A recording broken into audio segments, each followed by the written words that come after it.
네, 생명 존중 4주차 2교시 시작하도록 하겠습니다.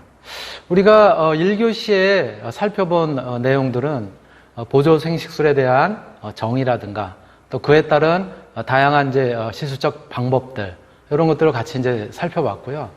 바로 거의 마무리될 그런 이제 시점에서는 우리가 바로 이렇게 난임이라든가 또 어떤 임신이 어려운 그런 사람들의 문제를 갖다 해결하기 위해서 도입한 보조 생식술이 그럼 항상 성공적인 좋은 그런 결과만 내느냐 하면 그렇지 않다는 점을 갖다 이제 간단하게 끝부분에서 이야기를 했었잖아요.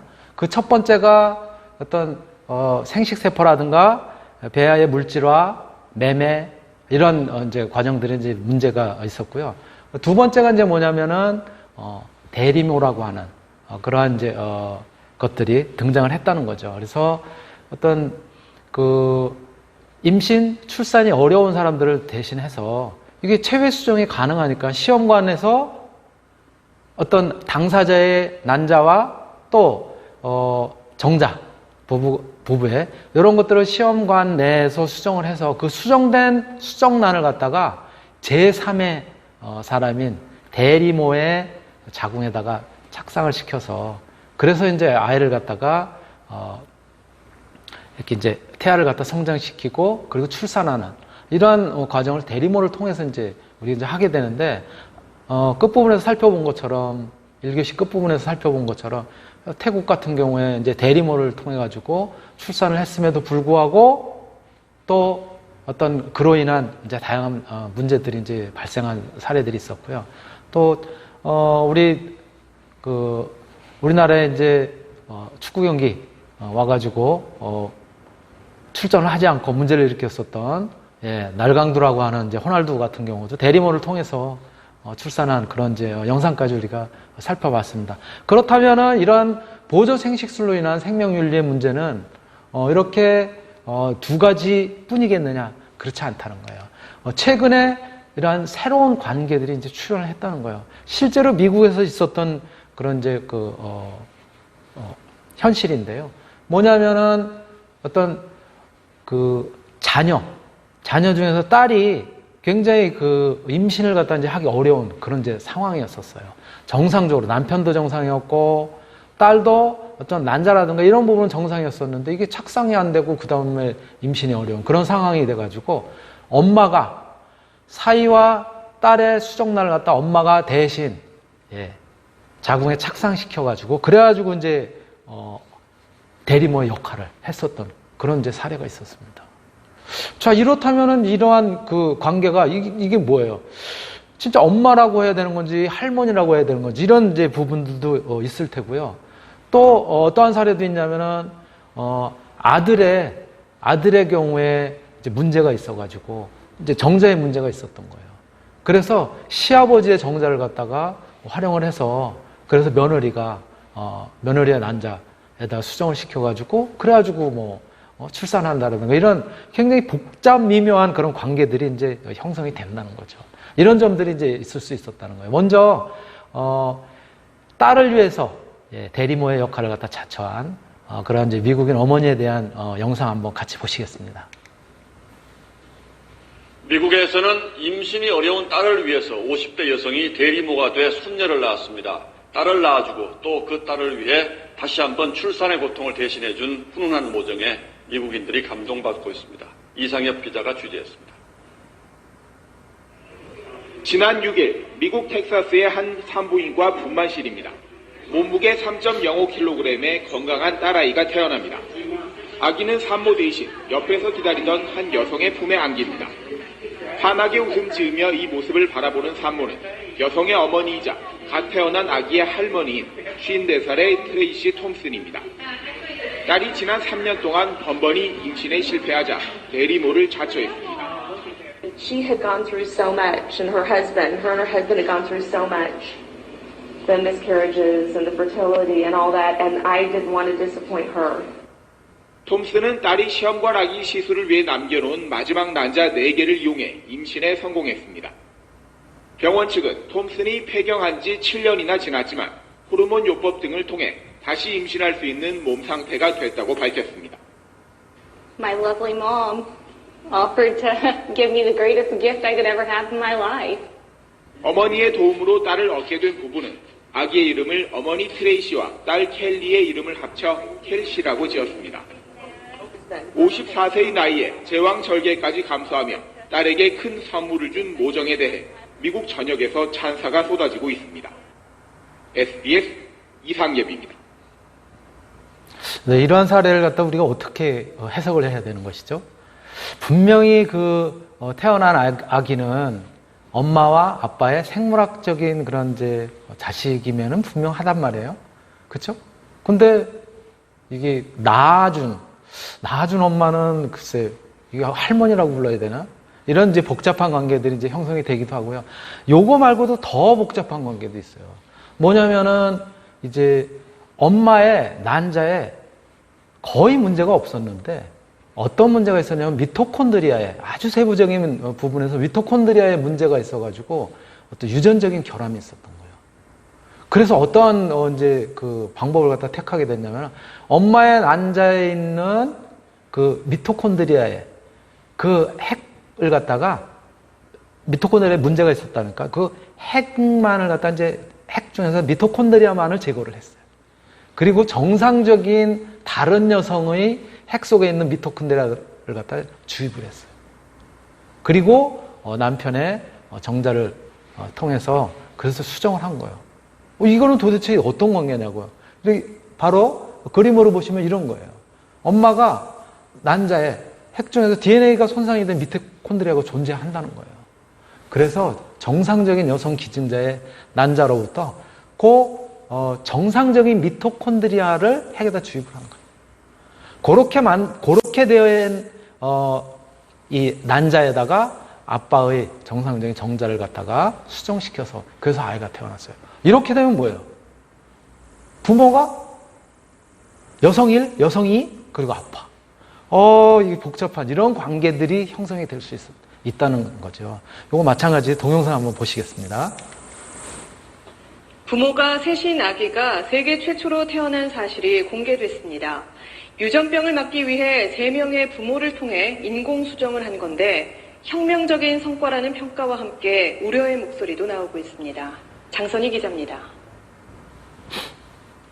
의사품에 안긴 갓 태어난 아기입니다. 여느 아기와 다름없어 보이지만 아기의 부모는 3명입니다. 아기 엄마는 뇌와 척수 등 중추신경계를 악화시키는 리 증후군의 유전자를 갖고 있습니다. 엄마를 통해 아이에게 유전되는 미토콘드리아 유전 질환입니다. 엄마는 건강했지만 태어난 두 아기는 각각 8개월, 6살 때 사망했습니다.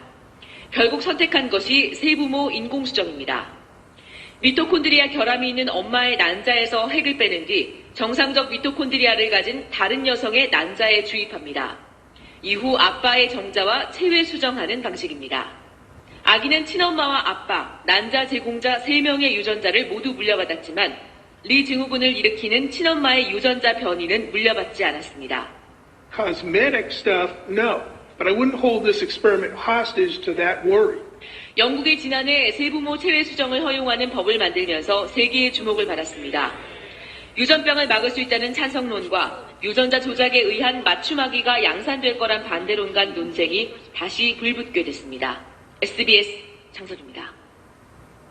이렇게 이제 보조 생식술이라고 하는 것은 다양한 윤리적인 문제 이런 데 이제 직면을 할 수가 있는 거예요.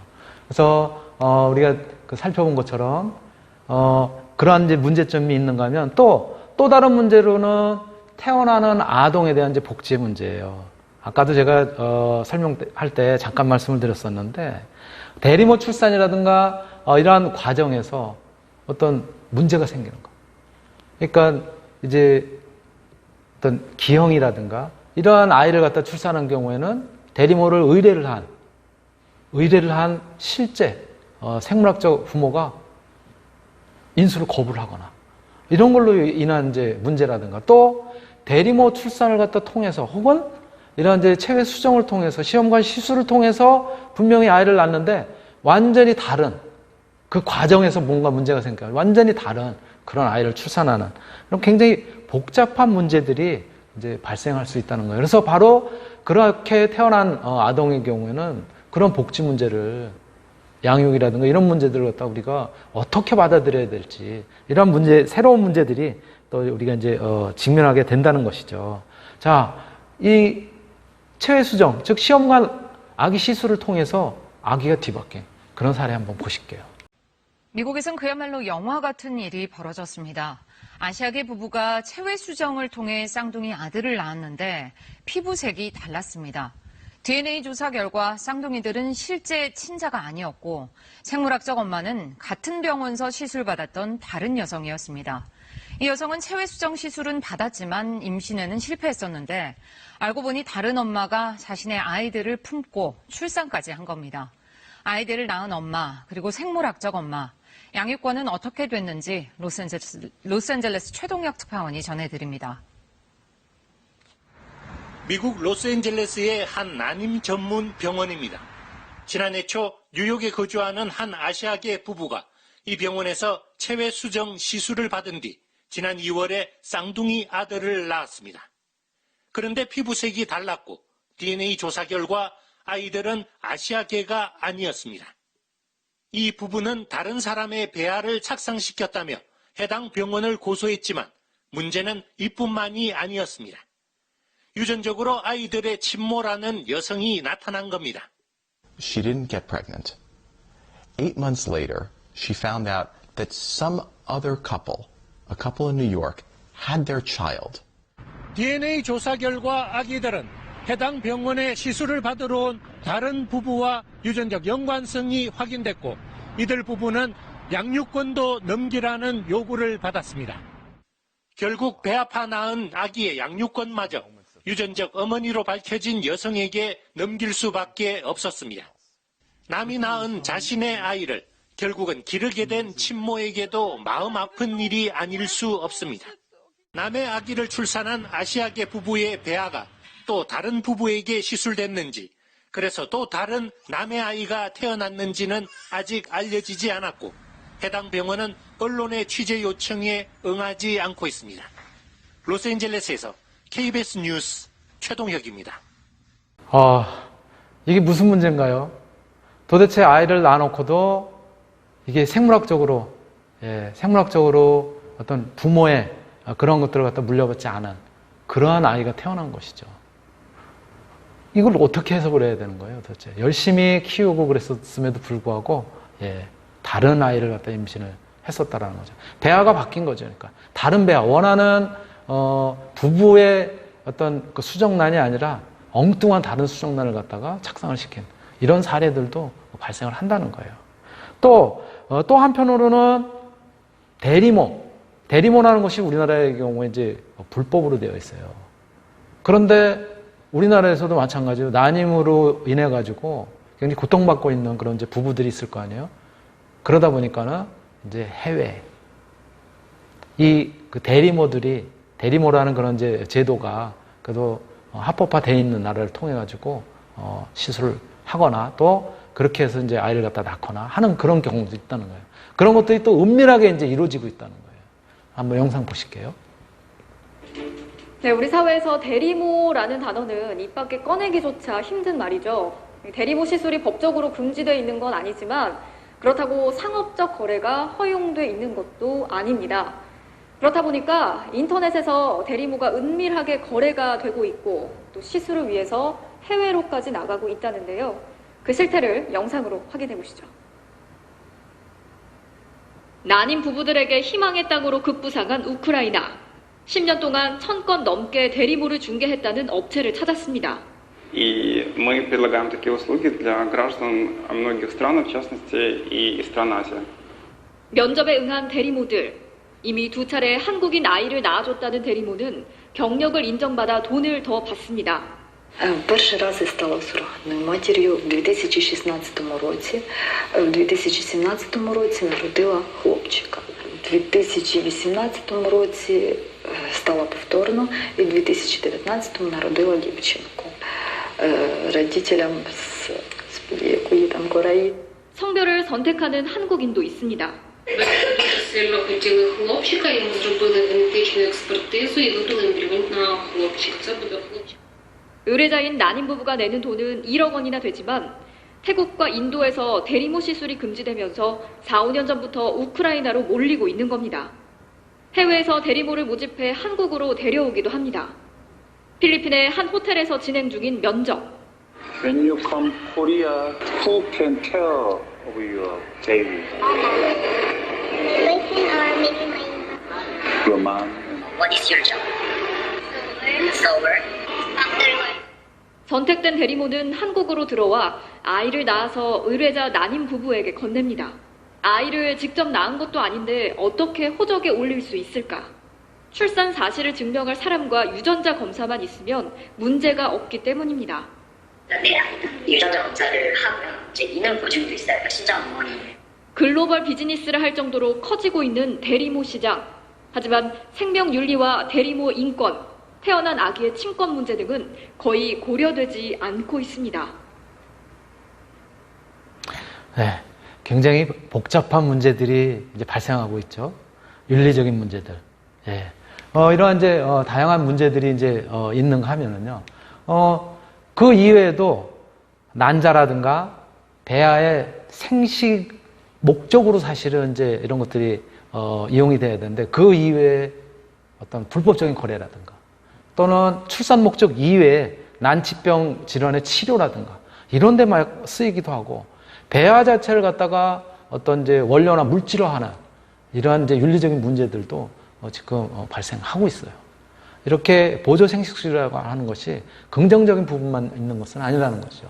그리고 기타 어떤 선택 유산을 갖다 이제 실시를 해서 그래서 내가 원하는 아이가 아닌 경우에는 뭐 유산을 시킨다라든가 또는 유전자 검사를 갖다 통해서 여러 가지 나타나는 문제들 이런 것들이 굉장히 실질적인 그런 사례로 그렇게 이제 등장을 하고 있습니다.